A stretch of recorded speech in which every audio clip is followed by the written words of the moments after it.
আসসালামু আলাইকুম ওরহমতুল্লাহি ওবরাকাতুহ। আমন্ত্রণ অমর একুশে বইমেলা। আজকে আমরা উপস্থিত আছি মাকতাবাতুল ইসলাম। হাঁটি হাঁটি পা পা করে প্রকাশনা জগতে আলো ছড়ানো এই প্রতিষ্ঠানটি তার সাফল্যের এবং পথ চলার 15 বছর অতিক্রান্ত করেছে। আমি বলবো 15 বছর নয়, তারা তাদের স্বপ্ন পানে ছুটে চলছে এবং এই ছুটে চলা অব্যাহত থাকবে শতাব্দীর পর শতাব্দী, যুগ পেরিয়ে কাল, কাল থেকে কালান্তরে ইনশাআল্লাহ তাআলা। আজকের এই আনন্দঘন মুহূর্তে অমর একুশে বইমেলায় মাকতাবুল ইসলামের স্টলে উপস্থিত আছেন বিদগ্ধ লেখক, সাহিত্যিক, গবেষক, হাদিস বিশারদ, সব্যসাচী লেখক, ইসলামকে মাধ্যম হিসেবে বাংলা ভাষায় প্রকাশ এবং প্রচারের ক্ষেত্রে যিনি অনবদ্য ভূমিকা রেখে চলছেন, মাওলানা জাইনুল আবেদিন। আসসালামু আলাইকুম রহমতুল্লাহ। ওয়ালাইকুম আসসালাম রহমতুল্লাহ। কেমন আছেন? আলহামদুলিল্লাহ, আল্লাহ তাআলার মেহেরবানি অনেক অনেক ভালো আছি। আপনাকে মাকতাবাতুল ইসলামের পক্ষ থেকে আন্তরিক শুভেচ্ছা। আপনাকেও অনেক শুভেচ্ছা যে আমাকে মাকতাবাতুল ইসলামের এই চমৎকার প্রাঙ্গণে আপনার সঙ্গে, আপনার মাধ্যমে অনেকের সঙ্গে কথা বলার সুযোগ হচ্ছে। আলহামদুলিল্লাহ। 25-এর বইমেলাটি একটু ভিন্ন রকম, একটু ব্যতিক্রম। আমরা বইমেলা তো বইমেলা, ভালো মন্দ সব ধরনের বই থাকে। এবার মেলাটা দেখতে পাচ্ছি, যদি আমি আমার মতো করে বলি, আলেম ওলামাদের সংখ্যা ব্যাপক এবং বলা যায় ইতিহাসে প্রথমবারের মতো ইসলামী প্রকাশনের সংখ্যা এবারে বেশ আশাব্যঞ্জক এবং অতীতের যে কোনো সময়কে ছাড়িয়ে গিয়েছে। একজন লেখক হিসেবে, বাংলা ভাষায় ইসলাম প্রচারের একজন স্বপ্নবান মানুষ হিসেবে বিষয়টাকে আপনি কীভাবে দেখছেন? সানাউল্লাহ, এটা অবশ্যই বলবার মতো একটা কথা। আমাদের এই বাংলাদেশের কিন্তু আরেকটা নাম আছে, সেটা হলো মুসলিম বাংলা। মুসলিম শব্দটা এখানকার মাটি, মানচিত্র, পতাকার সঙ্গে মিশে আছে এবং এই মুসলিম বাংলার যে রাজধানী ঢাকা, এই ঢাকাকে কিন্তু মসজিদের শহর বলা হয়। এটা ঢাকার আরেকটা খুব সর্বজন শ্রুত একটা পরিচয় ঢাকার।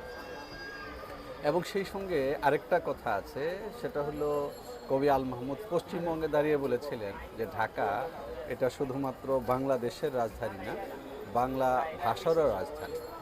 মুসলিম বাংলা তার রাজধানী, মসজিদের শহর এবং বাংলা ভাষার রাজধানী সব মিলিয়ে খুব সহজে কিন্তু একটা যোগফল দাঁড়ায়। সেটা হলো যে এই মুসলিম বাংলার এই মসজিদের শহর ঢাকায়, এখানে যখন কোনো বইমেলা হবে, সেখানে খুব সম্মানের সঙ্গে একটা বড় সড়ো জায়গা পাবে ইসলামী প্রকাশন। এটা খুব স্বাভাবিক। এটা না যুক্তি দিয়ে অস্বীকার করা যায়, না এখানকার মানুষের চিন্তা চেতনা, দৈনন্দিন জীবন এবং তাদের সংস্কৃতি কোনো একটা জায়গা দিয়ে এটাকে ফেরানো যায়। এটা অনেক বড় একটা অন্যায়ের জায়গা যে জোর করে এখানে মানুষের আকাঙ্ক্ষাকে প্রবেশ করতে দেওয়া হয়নি, আটকে রাখা হয়েছে মানুষের আকাঙ্ক্ষাকে। তো একটা দেশের জনগণের আকাঙ্ক্ষাকে আটকে রাখা এবং গলা চেপে ধরে রাখা বছরের পর বছর, এটা কত বড় অন্যায়। সে অন্যায়ের প্রতিবাদে ঠিক যেভাবে বিস্ফোরণ হওয়া দরকার, সেটাই ছিল কিন্তু আগস্টের 5 তারিখে।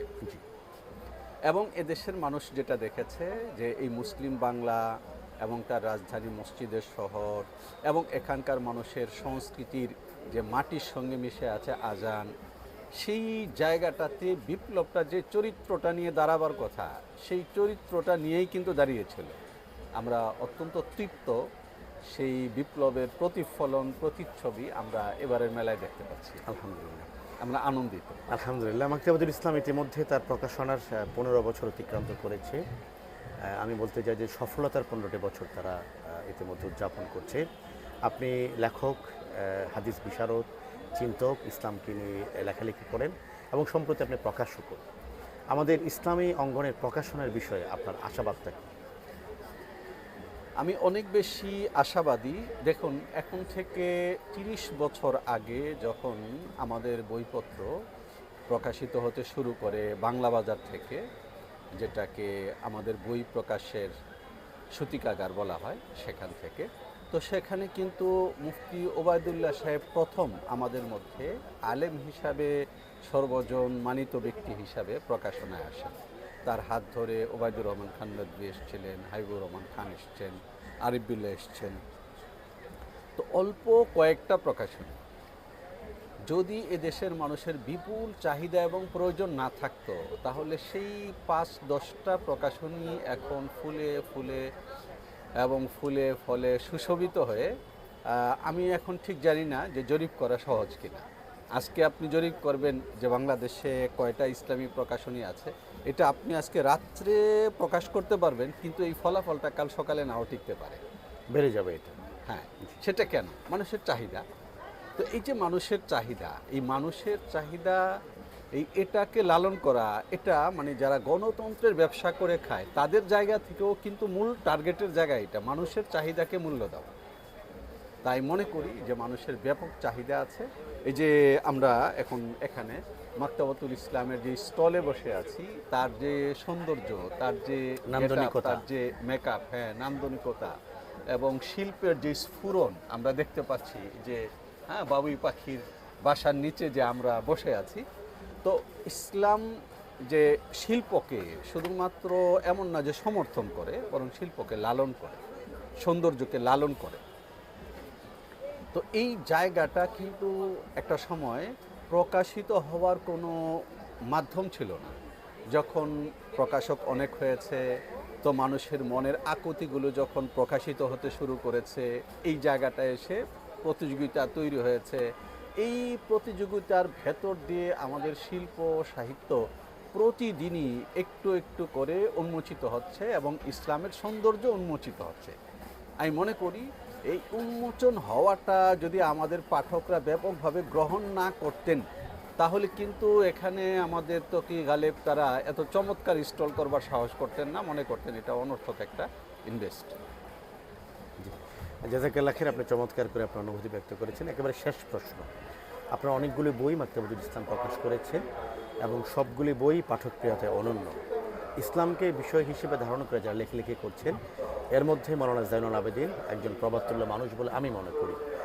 মাকতাবাতুল ইসলামের 15 বছর পথ চলার আজকের আনন্দ ঘন দিনে আপনার অভিমত জানতে চাই। মাকতাবাতুল ইসলাম যখন আমাদের বই প্রকাশ করে, প্রথম বই যেটা মাদ্রাসা সভ্য পৃথিবীর অহংকার, মাদ্রাসা নিয়ে আমার লেখা ছোট ছোট কিছু সাধারণ লেখারই একটা সংকলন তারা সুন্দর করে করেছেন। তো তখন ছিল তাদের একেবারে সূচনা, কিন্তু ওই সূচনাটা গালিব তকি দুই ভাই মিলে এত চমৎকার এবং নান্দনিকভাবে করেছেন, সেখানে ইঙ্গিত ছিল যে তারা অনেক দূর যাবেন এবং তারা অনেক দূর এসছেন, আরও অনেক দূর যাবেন। আমরা সঙ্গে আছি, সঙ্গে ছিলাম, এই সঙ্গে ছিলাম, সঙ্গে আছি, এই হিসাবে তাদের এই আনন্দে আমরাও শরিক। আমাদের জন্য এটা আনন্দের, আমি আনন্দিত। আপনাকে অনেক শুকরিয়া অত্যন্ত চমৎকার সময় দেওয়ার জন্য। ধন্যবাদ। প্রিয় দর্শক, আজ এ পর্যন্তই। মেলায় আসুন, বই কিনুন, বই উপহার দিন। বই মানুষকে আলোকিত করে, মানুষকে স্বপ্ন দেখায় এবং স্বপ্নের পথে অবিশ্রান্ত পথ চলার ক্ষেত্রে বই মানুষকে সহায়তা করে। যে স্বপ্নের পথে পথ চলছে মাকতাবাতুল ইসলাম, মাকতাবাতুল ইসলাম পৌঁছে যাক তার মনজিলে মাকসাদে, তার স্বপ্নের সবটুকু পথ পেরিয়ে যে প্রকৃত দিনটির জন্য তারা অপেক্ষা করছে সেই দিনে। সবাইকে অনেক অনেক ধন্যবাদ। আসসালামু আলাইকুম ওয়া রাহমাতুল্লাহ।